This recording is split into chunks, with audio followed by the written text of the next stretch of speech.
След вчерашното видео получих купища въпроси.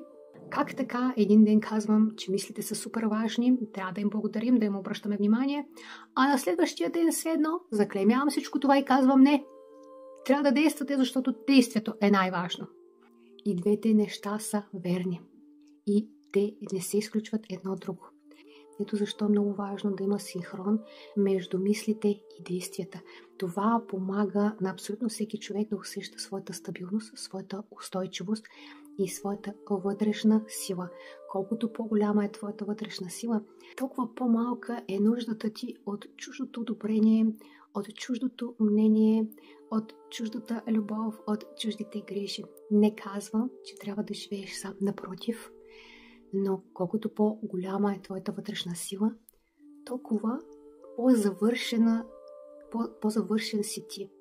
И тогава няма нужда да търсиш някой, който да има същите извивки или същите рани като теб, за да си паснете като пъзел. Тогава можеш да контактуваш с другите като цяла единица, без да търсиш половинки, четвъртинки, третинки, осминки и каквото още е.